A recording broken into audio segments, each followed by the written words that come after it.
Sobat YouTube, jumpa nih bersama kami di jurusan manajemen dakwah, di mana kami akan melakukan traveling pembelajaran bersama mengenai bagaimana sih wisata Dieng itu kok bisa menarik banyak wisatawan dan kok bisa sih menjadi salah satu tempat wisata yang sangat rekomendasi di negara Indonesia. Nah, di sini kami bersama jurusan manajemen dakwah akan melakukan wawancara, berbagai macam bentuk observasi hingga terjun langsung ke lokasi wisata. Sehingga di sana kami bisa menambah pengalaman baru. Yuk ikutan!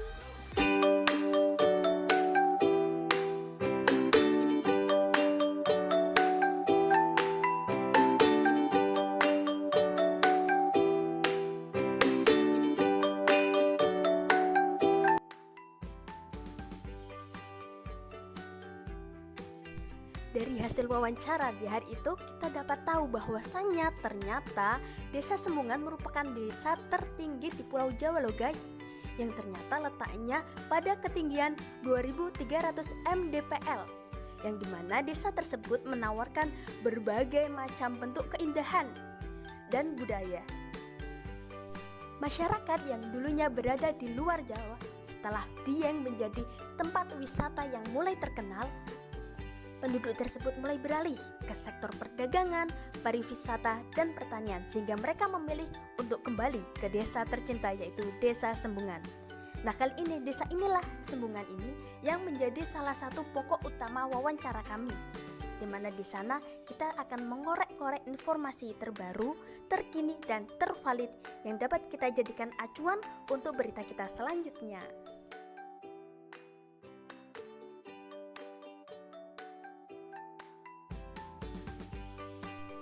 Nah, perjalanan kami kali ini diawali dengan berkunjung di Sikunir, Sunrise Sembungan. Di sana itu memang katanya terkenal guys, ketika kita berada di pagi hari di puncak Bukit Sikunir. Wah, pemandangannya itu luar biasa. Kita bisa melihat sunrise yang sangat cantik. Bahkan kita bisa melihat beberapa gunung, deretan gunung di sana yang terlihat nampak estetik. Nah, itulah kenapa Sikunir disebut sebagai salah satu tempat yang sangat bagus sekali tempatnya dan menjadi rekomendasi kita untuk berkunjung ke sana.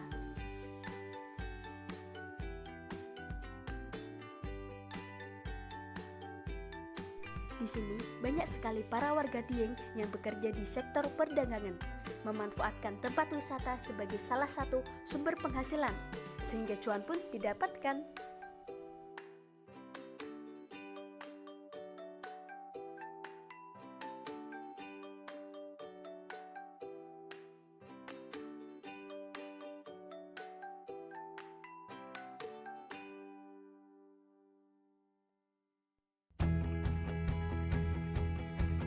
Nah, perjalanan kami terus berlanjut dari tangga pertama menuju tangga berikutnya agar kami dapat sampai di puncak Sikunir. Namun di sana ada beberapa pos dan di sini kami sampai pada pos pertama, pos ketiga ya dari bawah dengan ketinggian 200 meter. Dan di sini banyak sekali pemandangan bagus, bahkan belum sampai puncak pun pemandangan sudah luar biasa.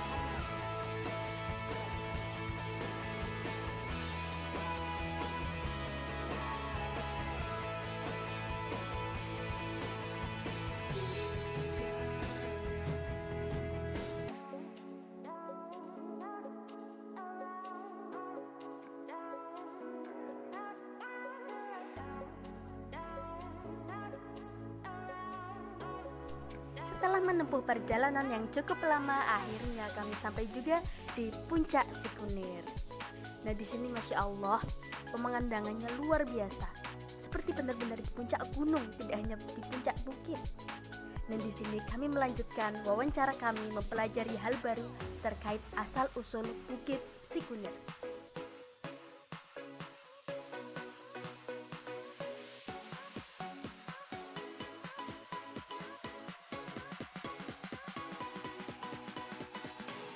Nah, di sini kami diberitahu tentang asal-usul Bukit Sikunir, di mana bermula dari masa paceklik pada zaman dahulu, yang mana pada zaman tersebut terdapat seorang janda memiliki banyak anak. Namun, adanya paceklik membuat janda tersebut kesulitan mencari pangan dan memberi makan anak-anaknya. Sehingga janda tersebut bingung meratapi nasibnya beberapa waktu di Bukit Sikunir. Namun, keajaiban terjadi. Setelah beberapa waktu meratapi nasibnya, tiba-tiba turun hujan. Dan dari adanya turun hujan ini, tumbuh tanaman yang disebut dengan owar-awir. Bentuk owar-awir ini mirip seperti umbi-umbian kecil dengan warna putih, dan sensasi ketika dimakan itu seperti memakan nasi ketan. Nah, kemudian janda tersebut memanfaatkan tanaman owar-awir ini untuk diberikan kepada anak-anaknya sehingga mereka tidak kelaparan. Dan seiring berjalannya waktu, owar-awir tersebut diolah menjadi sumber makanan yang lebih modern dengan cara dijemur salah satunya.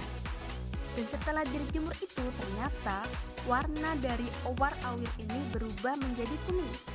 Dan kemudian anak-anak dari janda tersebut tidak lagi kelaparan karena owar-awir ini sangat berlimpah di Bukit Sikuner. Nah, inilah menjadi salah satu asal-usul dari Bukit Sikuner, di mana karena adanya semburan ataupun kemunculan tanaman owar-awir yang dapat membantu memenuhi kebutuhan janda dan anak-anaknya.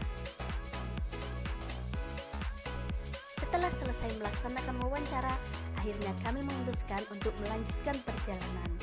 Dan di sini kami menuruni bukit, kembali lagi ke tempat parkir, dan bersiap-siap menuju ke lokasi berikutnya.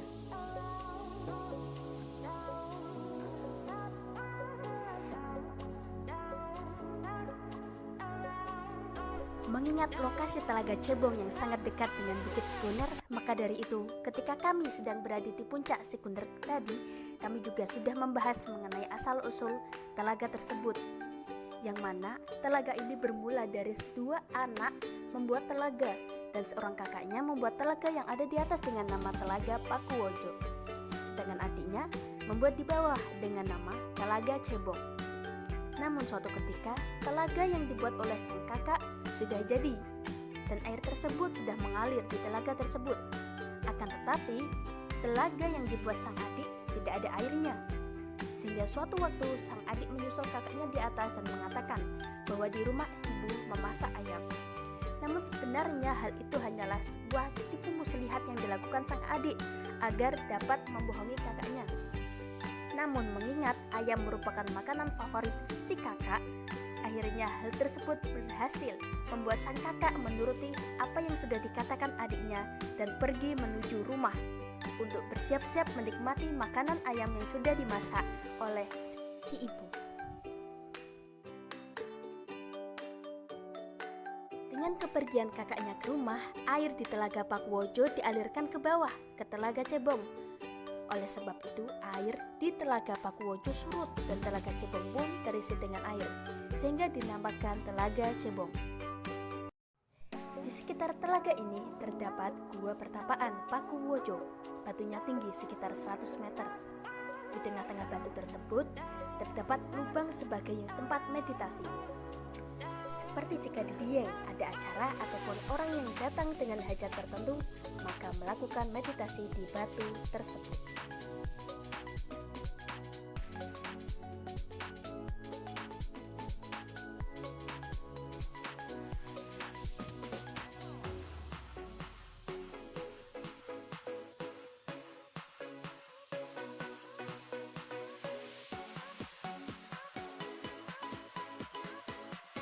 Dan tak terasa waktu ternyata sudah berjalan setengah hari. Sekarang sudah siang, waktunya kami untuk segera melanjutkan ke lokasi terakhir. Namun agar tenaga kami tetap terjaga dan tubuh kami selalu fit, akhirnya kami memutuskan untuk makan terlebih dahulu sebelum melanjutkan ke lokasi berikutnya. Dan di sini sembari melanjutkan perjalanan, kami juga menikmati setiap detik yang ada, karena pergi bersama dengan sejurusan dunia adalah suatu hal yang sangat jarang. Maka dari itu memanfaatkan momen dengan menikmatinya adalah salah satu hal yang dapat dilakukan kami. Refreshing, menyegarkan pikiran, hati, dan juga jiwa, agar ketika kami hendak melaksanakan tugas berikutnya nanti, tubuh kami, badan kami, dan pikiran kami juga sudah siap.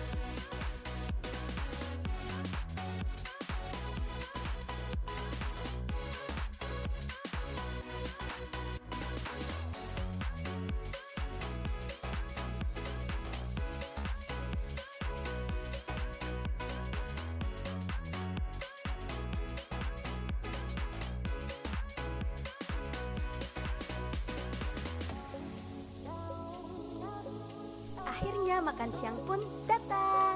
Dan kami menikmati makan kali ini. Karena berhubung habis naik dari bukit tadi, kami merasa sangat lelah dan perut ini serasa terkuras, sehingga kami perlu mengisinya kembali agar tetap semangat dan melanjutkan ke lokasi berikutnya.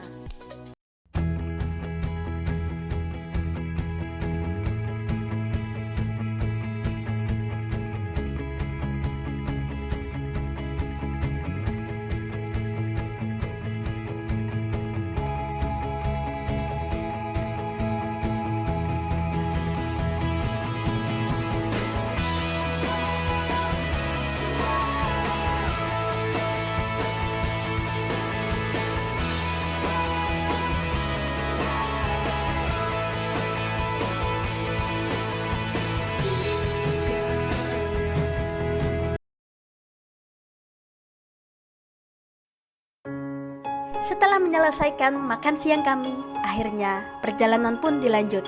Dan kali ini kami berkunjung ke makam Mbah Kyai Joko Sembung, yang mana juga terletak di Desa Sembungan.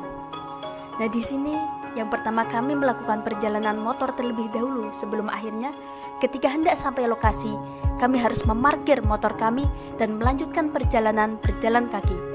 Karena memanglah makam tersebut agak berada di ketinggian yang lebih tinggi daripada sekitarnya, membutuhkan untuk memanjat tangga beberapa kali hingga akhirnya sampai di makam Mbah Kyai Joko Sembung.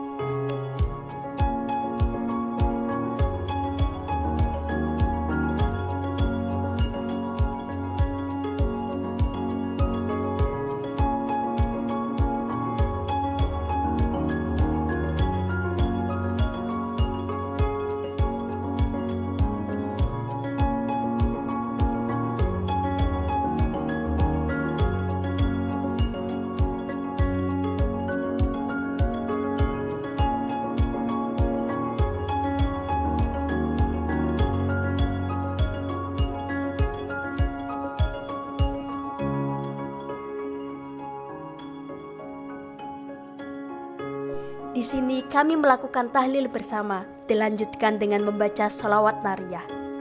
Harapan kami berkunjung ke Dieng ini tidaklah sekadar untuk menambah ilmu pengetahuan, apalagi hanya tugas belaka.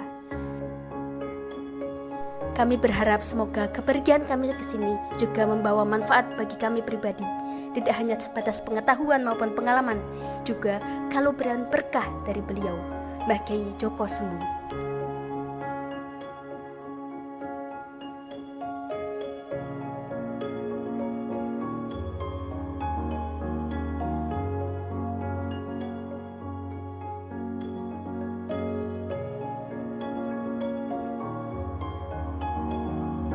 وعلى آله وصحبه في كل لمحة ونفس بعدد كل معلوم لك اللهم صل صلاة كاملة وسلم سلاما تاما على سيدنا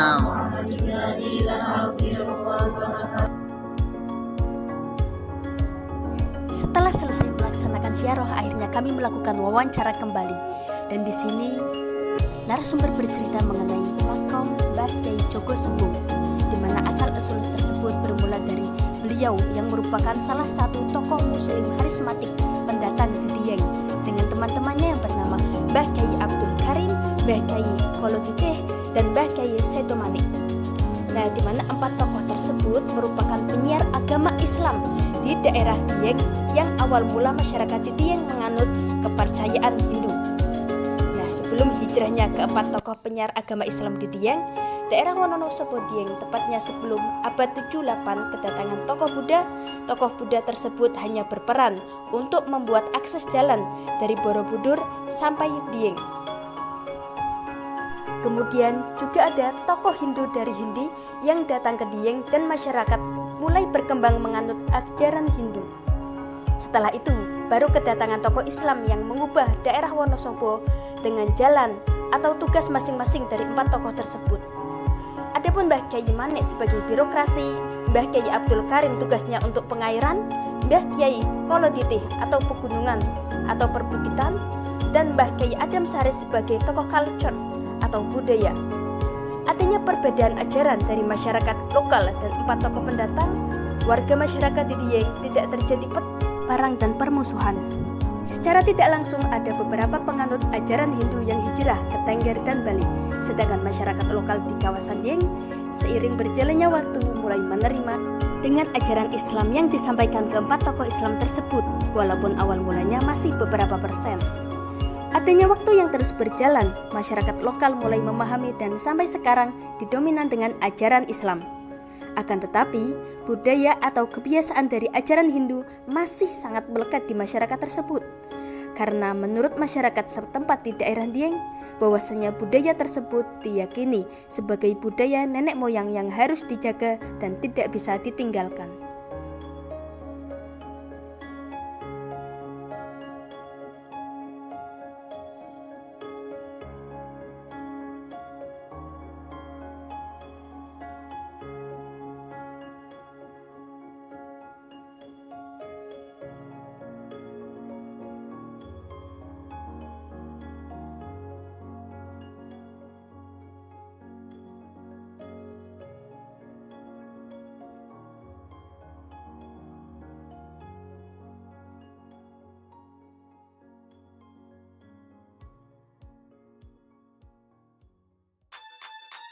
Get on my head. Get on my head. Get on my head. Get on my head. Get on my head. Tak terasa ternyata 1 hari sudah berlalu, ke Bukit Sikuner sudah, Telaga Cebong sudah, bahkan kita juga sudah melakukan perjalanan ziarah ke makam Kyai Joko Sembung. Dan tidak terasa banyak sekali ilmu yang sudah kita dapatkan. Dan juga para pemirsa yang sudah menonton video ini, jangan lupa subscribe dan juga like video ini, oke? Karena semoga dengan adanya video ini bermanfaat untuk kita selaku pembaca, pelihat dan juga pendengar akan informasi baru yang kita dapatkan dari sumber, yaitu tentang asal-usul wisata Dieng, tentang Bukit Sikuner, Telaga Cebong dan juga makam Kyai Joko Sembung. Sampai ketemu lagi di pertemuan berikutnya. Semoga kita semua selalu berkelimpahan kebahagiaan, keberkahan, dan keanugerahan selalu berada di sisi kita. Jangan lupa juga manfaatkan setiap waktu sebaik mungkin. Kita adalah jurusan manajemen dakwah. Kita harus bisa membuat diri kita bagaimana mengajak orang lain ke dalam kebaikan. Semangat!